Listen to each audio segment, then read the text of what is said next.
Hey, hey, hey, everybody. Welcome to Little Men Live. Um, it's really hot. I just shut my canner off.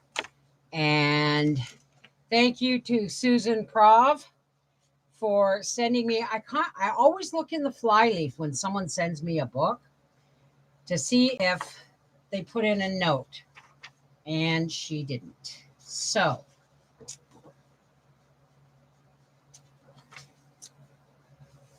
chapter 1.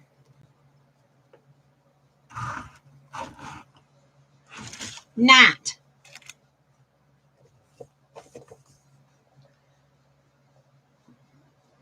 Right. Gotta have the light here, guys. Turn it this way a little bit. That seems to work much better. Okay, that's better. Please, sir, is this Plumfield? Asked a ragged boy of the man who opened the great gate at which the omnibus left him. Yes, who sent you? Mr. Lawrence. I've got a letter for the lady. All right, go up to the house and give it to her. She'll see to you, little chap. The man spoke pleasantly, and the boy went on, feeling much cheered by the words. Through the soft spring rain that fell on the sprouting grass and the budding trees, Nat saw a large house before him, a hospitable-looking house with an old-fashioned porch, wide steps, and lights shining in many windows. Neither curtains nor shutters hid the cheerful glimmer. I hate curtains. The only curtains I have are in my bedroom. That's it. Neither curtains nor shutters hid the cheerful glimmer, and pausing a moment before he rang, Nat saw many little shadows dancing on the walls, heard the pleasant hum of young voices, and felt that it was hardly possible that the light and warmth and comfort within could be for a homeless little chap like him. I hope the lady will see to me, he thought, and gave a timid tap with the great bronze knocker, which was a jovial griffin's head. A rosy-faced servant maid opened the door and smiled as she took the letter which he silently offered. She seemed used to receiving strange boys, for she pointed to a seat in the hall and said with a nod, "Sit there and drip on the mat a bit while I take this to Mrs." Nat found plenty to amuse him while he waited and stared about him curiously, enjoying the view, yet glad to do so unobserved in the dusky recess by the door. The house seemed swarming with boys who were beguiling the rainy twilight with all sorts of amusements. There were boys everywhere, upstairs and downstairs, and in the ladies' chamber. Apparently, for various open doors showed pleasant groups of big boys, little boys, and middle-sized boys, and all stages of evening relaxation, not to say effervescence. The two large rooms on the right were evidently schoolrooms, for desks, maps, blackboards, and books were scattered about. An open fire burned on the hearth, and several indolent lads lay on their backs before it, discussing a new cricket ground with such animation that their boots waved in the air. A tall youth was practicing on the flute in one corner, while quite undisturbed by the racket all about him. Two or three others were jumping over desks, pausing now and then to get their breath and laugh at the droll sketches of the little wag who was caricaturing the whole household on a blackboard.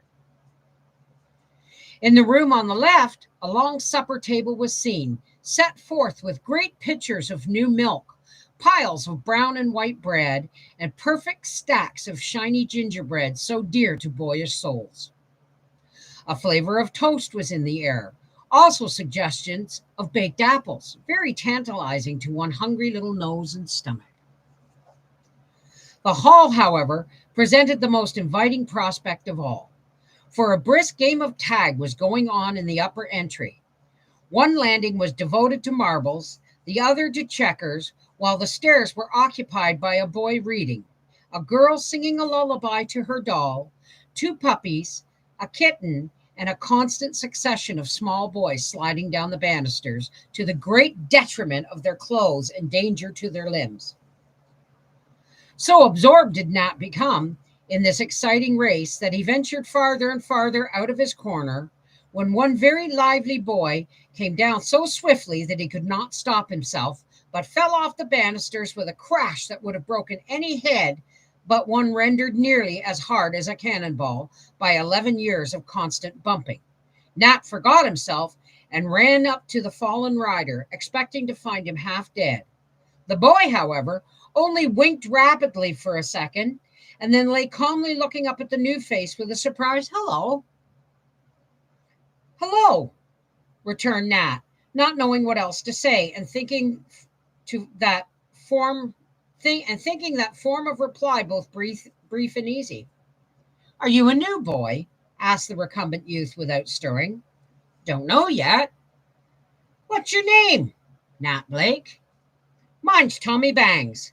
Come up and have a go, will you?" And Tommy got up on his legs like one suddenly remembering the duties of hospitality.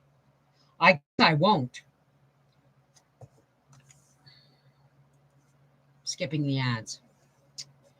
"I guess I won't till I see whether I'm going to stay or not," returned Nat, feeling the desire to stay increase every moment. "I say, Demi, here's a new one. Come and see to him." And the lively Thomas returned to his sport with unabated relish.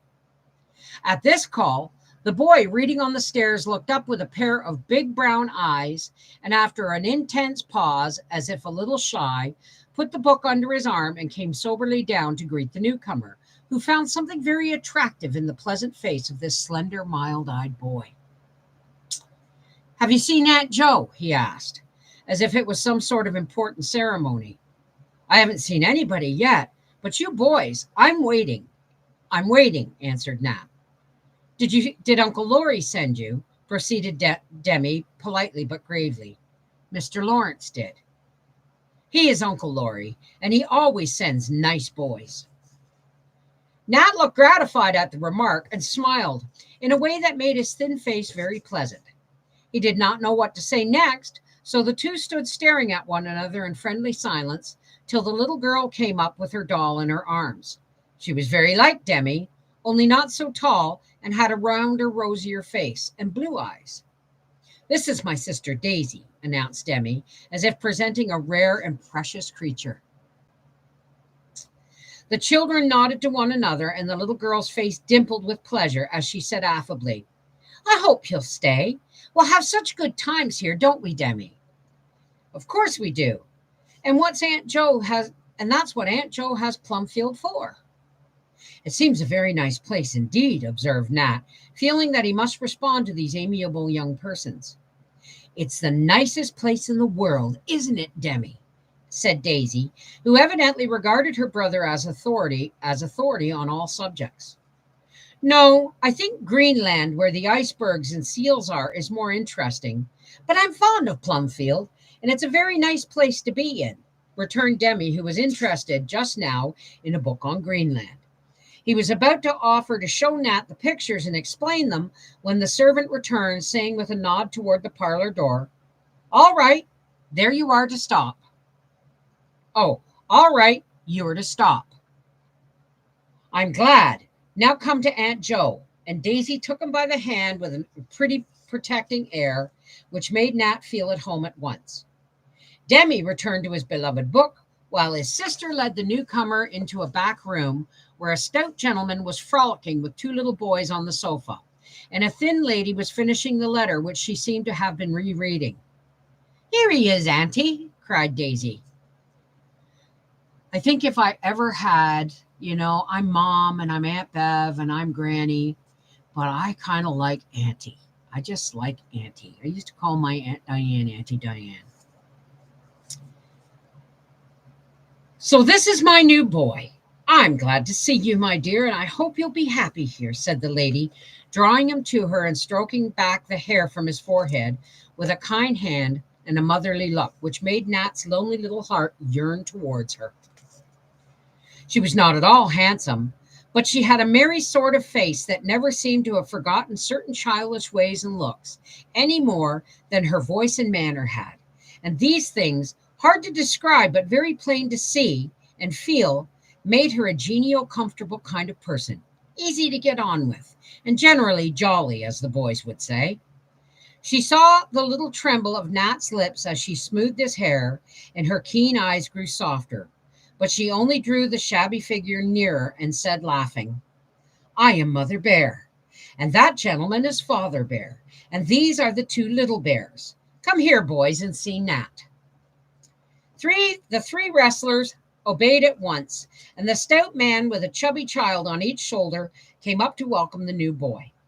Rob and Teddy merrily grinned at him, but Mr. Bear shook hands, and pointing to a low chair near the fire, he said in a cordial voice, There is a place all ready for thee, my son. Sit down and dry thy wet feet at once. Wet? So they are. My dear, off with your shoes this minute, and I'll have some dry things ready for you in a jiffy, cried Mrs. Bear, bustling about so energetically that Nat found himself in the cozy little chair with dry socks and warm slippers on his feet before he would have had time to say Jack Robinson, if he had wanted to try. He said, Thank you, ma'am, instead, and said it so gratefully that Mrs. Bear's eyes grew soft again, and she said something merry because she felt so tender, which was a way she had. There are Tommy Bang's slippers, but he'll never remember to put them on in this house, so he shall not have them. They're too big, but that's all the better. You can't run away from us so fast if they're fitted. As if they're fitted. I don't want to run away, ma'am. And Nat spread his grimy little hands before the comfortable blaze with a long sigh of satisfaction. That's good. Now I'm going to toast you well and try to get rid of that ugly cough. How long have you had it, dear? Asked Mrs. Bear as she rummaged in her big basket for a strip of flannel. All winter. I got cold and it wouldn't get better somehow. No wonder, living in the damp cellar with hardly a rag to his poor dear back, said Mrs. Bear, in a low tone to her husband, who was looking at the boy with a skillful pair of eyes that marked the thin temples and feverish lips, as well as the hoarse voice and frequent fits of coughing that shook the bent shoulders under the patched jacket. Robin, my man, trot up to nursery and tell her to give thee the cough bottle and liniment, said Mr. Bear after his eyes exchanged the telegram with his wife's. Nat looked a little anxious at the preparations, but forgot his fears in a hearty laugh when Mrs. Bear whispered to him with a droll look, Here, my rogue, Teddy, my rogue Teddy, try to cough. The syrup I'm going to give you has honey in it, and he wants some. Little Ted was red in the face with his exertions by the time the bottle came and was allowed to suck the spoon after Nat had manfully taken a dose and bit off the bit of flannel put around his throat.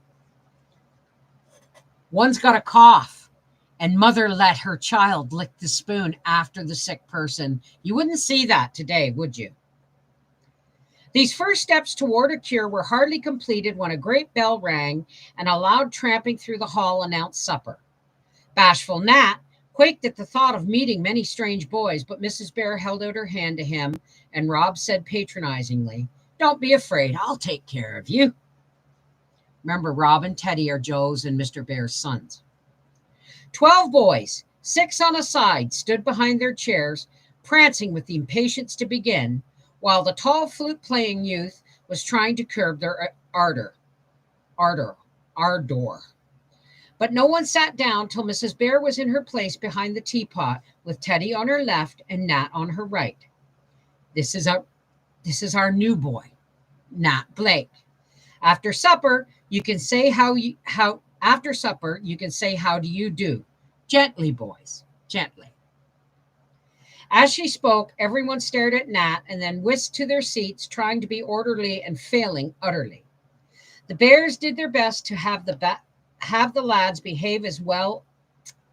The Bears did their best to have the lads behave well at mealtimes, and generally succeeded pretty well, for the rules were few and sensible, and the boys, knowing that they tried to make things easy and happy, did their best to obey. But there are times when hungry boys cannot be repressed without real cruelty, and Saturday evening after a half holiday was one of those times. Dear little souls, Do let them have one day in which they can howl and racket and frolic to their heart's content.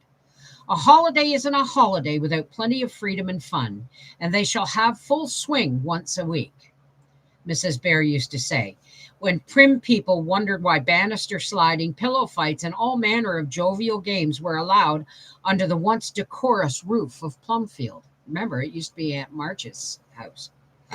Excuse me. It did seem at times as if the aforesaid roof was in danger of flying off, but it never did, for a word from Father Bear could at any time produce a lull, and the lads had learned that liberty must not be abused. So, in spite of many dark predictions, the school flourished, and manners and morals were insinuated without the pupils exactly knowing how it was done. It's the best way to be, isn't it? Nat found himself very well off behind the tall pitchers, with Tommy Bangs just around the corner and Mrs. Bear close by to fill up plate and mug as fast as he could empty them. "Who is that boy next to the girl down at the other end?" whispered Nat to his young neighbor under the cover of a general laugh. "That's Demi Brooke. Mr. Bear is his uncle." "What a queer name."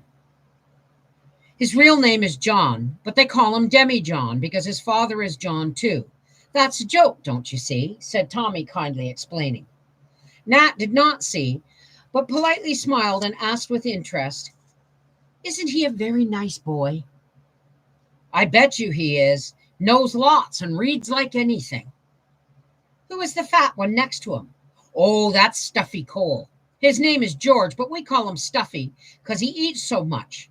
The little fellow next to Father Bear is his boy Rob. And then there's big Franz. Then there's Big Franz, his nephew. He teaches some and kind of sees to us." "He plays the flute, doesn't he?" asked Nat as Tommy rendered himself speechless by putting a whole baked apple into his mouth at once, at one blow.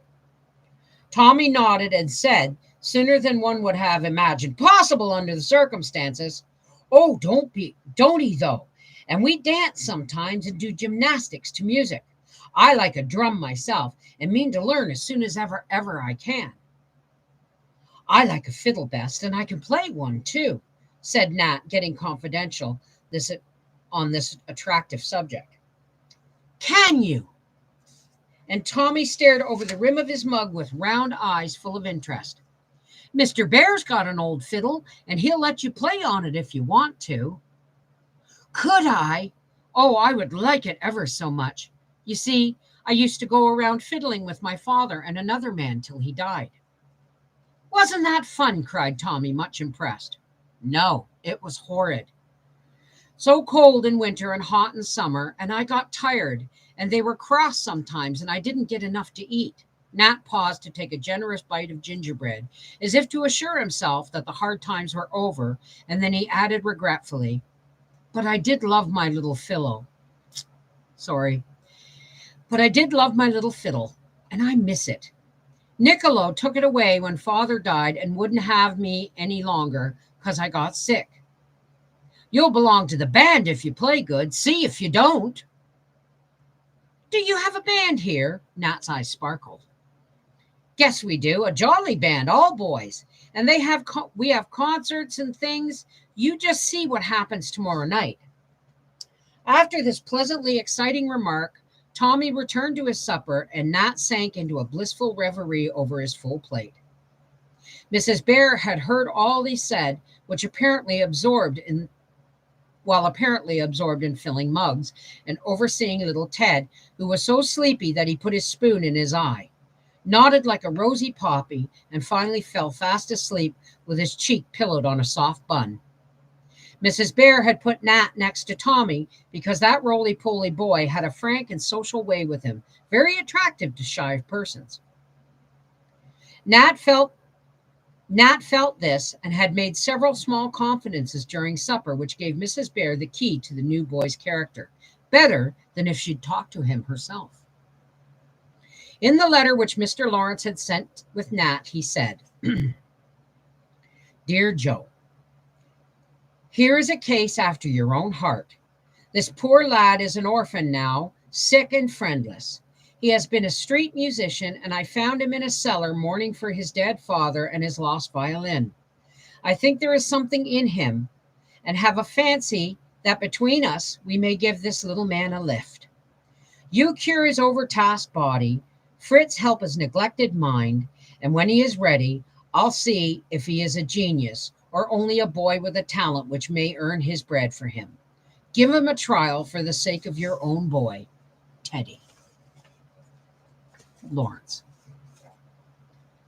Of course we will, cried Mrs. Bear as she read the letter when she saw that Nat felt at once that whether he was a genius or not, here was a lonely, sick boy who needed just what she loved to give, a home and motherly care. Both she and Mr. Bear observed him quietly, and in spite of ragged clothes and awkward manners and a dirty face, they saw much about Nat that pleased them. He was a thin, pale boy of 12 with blue eyes and a good forehead under the rough, neglected hair. An anxious, scared face, at times as if he expected hard words or blows, and a sensitive mouth that trembled when a kind glance fell on him, while a gentle little speech called up a look of gratitude very sweet to see. Bless the poor dear. He shall fiddle all day long if he likes, said Mrs. Bear to herself, as she saw the eager, happy expression on his face when Tommy talked of the band. So after supper, when the lads flocked into the schoolroom for more hijinks, Mrs. Joe appeared with a violin in her hand, and after a word with her husband went to Nat, who sat in a corner watching the scene with intense interest. Now, my lad, give us a little tune. We want a violin in our band, and I think you will do nicely. She expected that he would hesitate, but he seized the old fiddle at once and handled it with such loving care, it was plain to see that music was his passion. I'll do the best I can, ma'am, was all he said, and then he drew the bow across the strings as if eager to hear the notes again. There was a great clatter in the room, but as if deaf to any sounds but those he made, Nat played softly to himself, forgetting every little thing in his delight. It was only a simple Negro melody, such as street musicians play, but it caught the ears of the boys at once and silenced them, till they stood listening with surprise and pleasure. Gradually they got nearer and nearer, and Mr. Bear came up to watch the boy, for as if he was in his element now, Nat played away and never minded anyone, while his eyes shone and his cheeks reddened. And his thin fingers flew as he hugged the old fiddle and made it speak to all their hearts and in the language they loved, that he loved, sorry. A hearty round of applause rewarded him better than a shower of pennies when he stopped and glanced about him as if to say, I've done my best. Please like it. I say, you do that first rate, cried Tommy, who considered Nat his protege. You shall be first fiddle in my band, added Franz with an approving smile. Mrs. Bear whispered to her husband, Teddy is right. There's something in the child. And Mr. Bear nodded his head emphatically as he clapped Nat on the shoulder, saying heartily, You play well, my son. Come now and play something which we can sing. In the proudest, happiest minute of the poor boy's life, when he was led to the place of honor by the piano, and the lads gathered round, never heeding his poor clothes, but eyeing him respectfully and waiting eager to hear him play again. They chose a song he knew, and after one or two false starts, they got going. The violin, flute, and piano led a chorus of boyish voices that made the old roof ring. It was too much for Nat, more feeble than he knew, and as the final shout died away, his face began to work. He dropped the fiddle and, turning to the wall, sobbed like a little child. My dear, asked Mrs. Bear, what is it? Who had been singing with all her might and trying to keep little Rob from beating time with his boots? You are all so kind, and it is so beautiful, I can't help it, sobbed Nat, coughing till he was breathless. Come with me, dear. You must go to bed and rest. You're worn out, and this is too noisy a place for you, whispered Mrs. Bear, and took him away to her own parlor, where she let him cry himself quiet. Then she won him to tell her all. Then she won him to tell her all his troubles, and listened to the little story with tears in her own eyes, though it was not a new one to her. The story. My child, you have got a father and a mother now, and this is home. Don't think of those sad times any more, but get well and happy, and be sure you shall never suffer again if we can help it. This place is made for all sorts of boys to have a good time in and to learn how to help themselves and be useful men, I hope. You shall have as much music as you want, only you must get strong first. Now come up to nursery and have a bath, and then go to bed. And tomorrow we will lay some nice little plans together. Nat held her hand fast in his, but had not a word to say, and let his grateful eyes speak for him as Mrs. Bear led him up to a big room where they found a stout German woman with a face so round and cheery that it looked like a sort of sun with the wide frill of her cap for rays. This is Nursery Hummel. And Nursey Hummel. Does anybody remember where that name came from? Mrs. Hummel. That they all used to look after her and her children, remember? This is Nursey Hummel, and she will give you a nice bath and cut your hair and make you all comfy, as Rob says. That's the bathroom in there, and on Saturday nights we all scrub the little lads first and pack them away in bed before the big ones get through singing. Now then, Rob, hop in with you. As she talked, Mrs. Bear whipped off Rob's clothes and popped him into the long bathtub in the little room opening into the nursery. There were 2 tubs besides foot baths, basins, douche pipes, and all manner of contrivances for cleanliness. Nat was soon luxuriating in the other bath. While simmering there, he watched the performances of the 2 women who scrubbed, clean nightgowned, and bundled into bed 4 or 5 small boys who, of course, cut up all sorts of capers during the operation and kept everyone in a gale of merriment till they were all extinguished in their beds. By the time Nat was washed and done up in a blanket by the fire, while Nursey cut his hair, a new detachment of boys arrived and were shut into the bathroom while they made as much splashing and noise as a school of young whales at play. Nat had better sleep here, so that if his cough troubles him in the night, you can see that he takes a good draught of flaxseed tea, said Mrs. Bear. We'll have to look that up as a remedy, won't we? Flaxseed tea. I'll write that down. Because if things on YouTube about home remedies get much worse, I will have to move all of my home remedy videos over to Rumble, because they're now saying, ooh, it's medical misinformation, right? Sorry, just putting that in there. Okay, Nat better sleep here so that if his cough troubles him in the night, you can see that he takes a good draught of flaxseed tea, said Mrs. Bear, who was flying about like a distracted hen with a large brood of lively ducklings. Nursey approved the plan, finished Nat off with a flannel nightgown, a drink of something warm and sweet, and then tucked him into one of the 3 little beds standing in the room, where he lay looking like a contented mummy and feeling that nothing more in the way of luxury could be offered him. Cleanliness itself was a new and delightful sensation.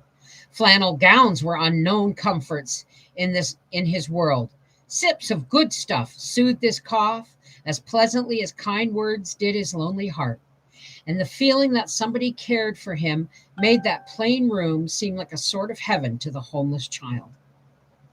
It was like a cozy dream, and he often shut his eyes to see if it would not vanish when he opened them again. It was too pleasant to let him sleep, and he could not have done it so. He could not have done so if he tried.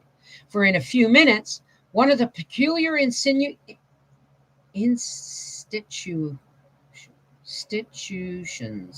Oh, sorry, institutions. Okay. For in a very few minutes, one of the peculiar institutions of Plumfield was revealed to his astonished but appreciative eyes. A momentary lull in the aquatic exercise was followed by the sudden appearance of pillows flying in all directions, hurled by white goblins who came rioting out of their beds. The battle raged in several rooms, all down the upper hall, and even surged at intervals into the nursery, where some hard-pressed warrior took refuge there. When some hard-pressed warrior took refuge there. No one seemed to mind this explosion in the least. No one forbade it or even looked surprised. Nursey went on hanging up towels, and Mrs. Bear laid out clean clothes as calmly as if the most perfect order reigned. Nay, she even chased one daring boy out of the room and fired after him the pillow that he had slyly thrown at her. "Won't they hurt them?" asked Nat, who lay laughing with all his might. "Oh dear, no. We always allow one pillow fight Saturday night. The cases are changed tomorrow, and it gets up a glow after the boys' baths. So I rather like it myself," said Mrs. Bear, busy again among her dozen pairs of socks. "What a very nice school this is," observed Nat in a burst of admiration. "It's an odd one," laughed Mrs. Bear. "But you see, we don't believe in making children miserable by too many rules and too much study. I forbade nightgown parties at first, but bless you, it was of no use. I could no more keep the boys in their beds than so many jacks in the box. So I made an agreement with them.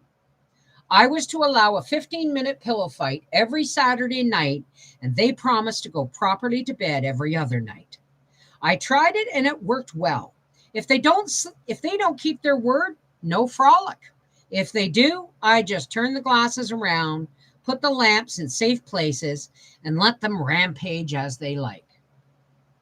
"It's a beautiful plan," said Nat, feeling that he should like to join in the fray, but not venturing to propose it on the first night. So he lay enjoying the spectacle, which certainly was a lively one. Tommy Bangs led the assailing party, and Demi defended his own room with a dogged courage fine to see, collecting pillows behind him as fast as they were thrown, till the besiegers were out of ammunition, when they would charge upon him in a body and recover their arms. A few slight accidents occurred, but nobody minded, and gave and took sounding thwacks with perfect good humor, while pillows flew like big snowflakes till Mrs. Bear looked at her watch and called out, "Time is up, boys. I'm into bed, every man jack, or pay the forfeit."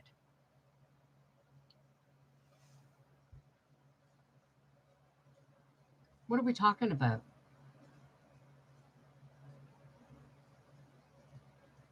Okay, I'll look at the chat later.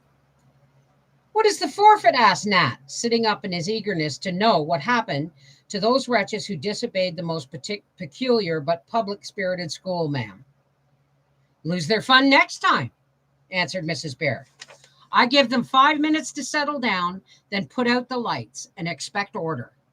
They are honorable lads, and they keep their word."